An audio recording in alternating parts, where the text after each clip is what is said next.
Olá pessoal, este é o módulo 3 da sétima aula da disciplina de Análise de Investimentos e Gestão de Obras. Eu sou o professor Superri, do Departamento de Energia Elétrica da Universidade Federal de Juiz de Fora. Essa aula está dividida em 3 módulos. Nesse terceiro módulo nós vamos tratar sobre ações. Vamos apresentar alguns conceitos importantes, as definições de ações, falar sobre o mercado de capitais, fazer um estudo de caso e apresentar para vocês o índice Bovespa. Mas o que são ações? Ações são títulos nominativos negociáveis que representam uma fração da propriedade do capital social de uma empresa. Efetivamente, nos tornamos sócios de uma empresa quando compramos ações. O dividendo é o valor distribuído aos acionistas em dinheiro, geralmente um percentual do lucro da empresa. Uma carteira de ações é um conjunto de ações. Recomenda-se fazer uma carteira variada para reduzir o risco do investimento em ações. Dizemos que um investidor é o participante do mercado que tem objetivos de longo prazo. O especulador é o participante do mercado que aceita correr riscos visando um ganho financeiro imediato. Costuma entrar e sair do mercado com grande velocidade. Ele dá liquidez aos papéis. O manipulador, por outro lado, é um participante do mercado que detém informações privilegiadas sobre a empresa ou que tem muito dinheiro e começa a conduzir os preços de uma ação na direção que deseja. Ele trata-se de um vilão no mercado de ações. O sistema financeiro é o conjunto de instituições dedicadas a manter o fluxo de recursos dos poupadores para o investimento das empresas e gasto das famílias. Podemos dividi-los em mercado bancário, onde a gente consegue crédito e financiamento. Bancos comerciais são o intermediário das operações de crédito do sistema financeiro. E o mercado de capitais, onde ocorre a emissão e a negociação de títulos, intermediados por corretoras, distribuidoras e bancos de investimentos. Existem 2 escolas de pensamento principais para o estudo do comportamento do mercado de ações. O primeiro se baseia na análise técnica, a análise sobre o comportamento do preço de alguns ativos financeiros, geralmente de alta liquidez, pela qual os especuladores tentam determinar a hora precisa de sua compra ou sua venda. Segundo a teoria de Dow, os preços dos ativos refletem a reação do mercado a qualquer evento, portanto, o seu preço já engloba as informações mais relevantes. Também é conhecida por chartismo, mais indicada para quem deseja realizar compras e vendas rápidas, o que é chamado de day trade. O Dow é o mesmo pesquisador que dá o nome ao índice Dow Jones. A segunda linha de pensamento é chamada análise fundamentalista. Ela vê o mercado de ações como resultado da atividade econômica desenvolvida pela empresa. Se a empresa tiver êxito e crescimento, seus papéis se valorizarão. Ela é focada nos balancetes emitidos pelas empresas, bem como em indicadores macroeconômicos, como o comportamento da taxa básica de juros e índices de inflação. Ela é mais indicada para investimentos a longo prazo. Quem tem ações de uma empresa participa do seu capital social. Existem ações ordinárias que dão direito a voto e opinar sobre as atividades da companhia, e ações preferenciais, que têm preferência na distribuição dos lucros. Se por 3 anos consecutivos não houver a distribuição dos lucros em forma de dividendos, as ações preferenciais ganham direito a voto, assim como as ações ordinárias. Para que uma empresa possa emitir seus papéis, ela tem que captar esses recursos através do mercado primário. Isso é chamado de abertura do capital. Agora a empresa é aberta e qualquer pessoa pode se tornar sócio ao comprar suas ações. Para que uma empresa seja capaz de abrir o capital, ela precisa reunir uma extensa documentação legal e contábil. Ela vai registrar-se na Câmara de Valores Mobiliários e na Bolsa de Valores. Assim, ela vai colocar os seus papéis, as suas ações e o repasse dos recursos para a sua companhia, através da venda. Então, a venda de ações é uma importante alternativa para empresas para conseguir captar recursos para seus projetos, de uma forma mais barata do que no mercado. Uma vez que esses papéis são vendidos, a empresa não tem mais controle direto sobre eles. Aí depois, isso vai para o mercado secundário, onde existe a troca de propriedade do título. Proporciona liquidez aos títulos e incentiva o mercado primário, porque uma vez que a empresa tem seus papéis valorizados, ela pode emitir mais papéis para conseguir se financiar ainda melhor. Mas o que ganha uma empresa com o mercado secundário? E mais, por que as empresas abrem seu capital?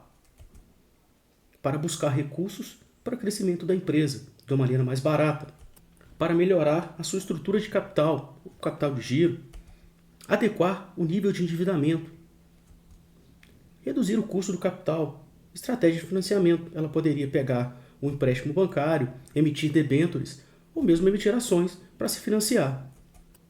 Também permite proporcionar liquidez patrimonial aos atuais sócios, que ao vender ações vão ter recursos para investir em outros projetos ou até mesmo em sua vida pessoal.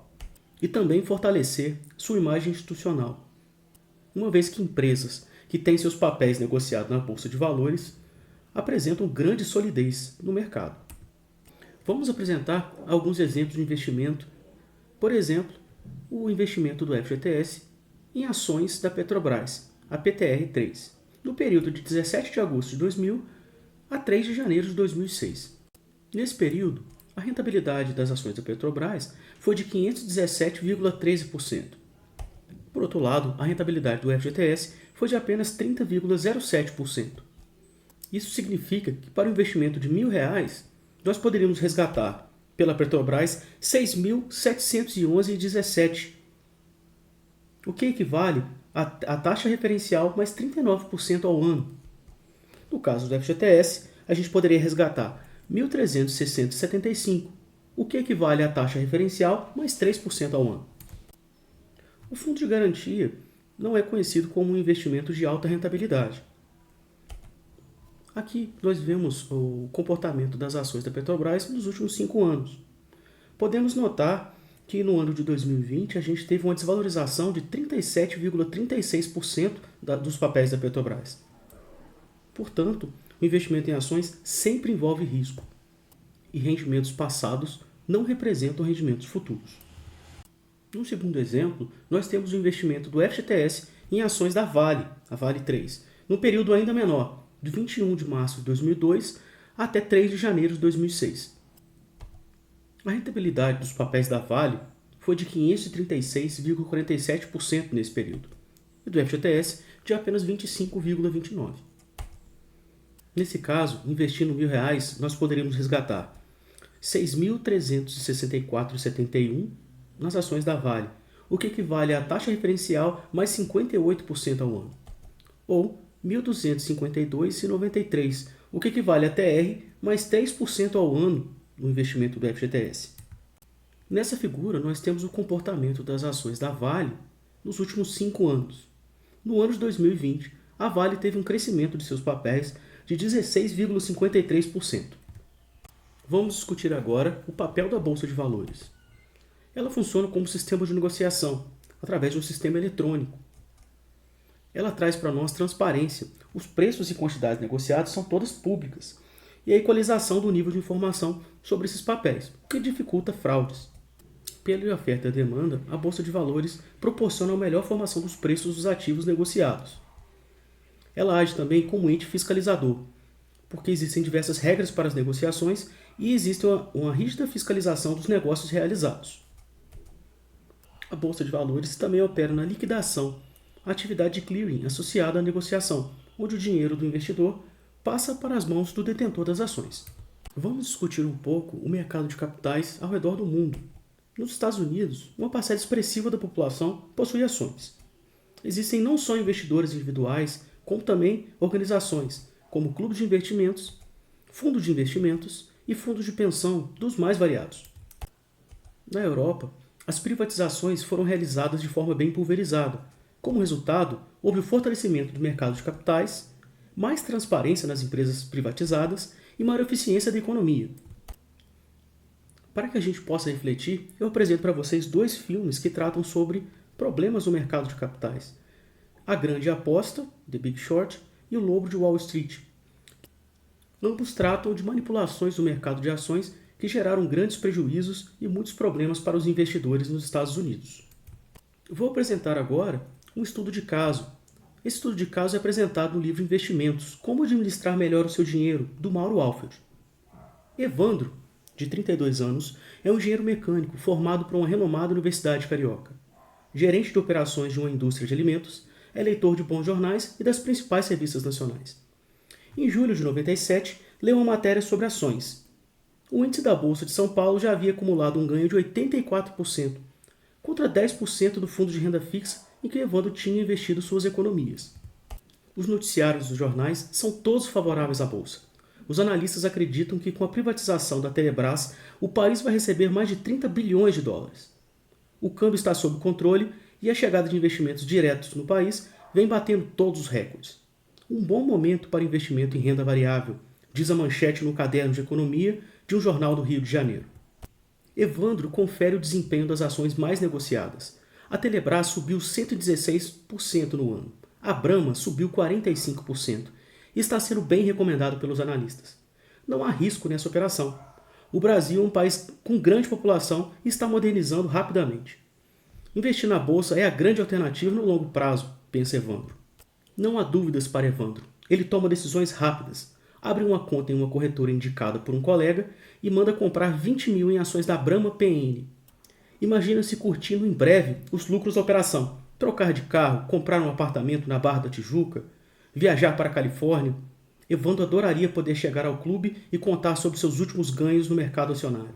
Cedo ele vai causar inveja aos amigos. Nessa figura nós podemos notar o momento da compra das ações. Evandro pagou R$ 737 no dia 31 de julho por cada lote de 1.000 ações da Brahma PN. 2 semanas depois, Evandro leva o primeiro susto. Um país na Ásia entra em crise e faz as bolsas despencarem pelo mundo. No dia 20 de agosto, as ações valem apenas 667 por lote. Um prejuízo de cerca de 10%. Mas Evandro fica firme. Ele tinha razão. Em 1º de outubro, as ações da Brahma voltam a bater recorde histórico. Agora, cada lote vale 780, um ganho superior a 5%.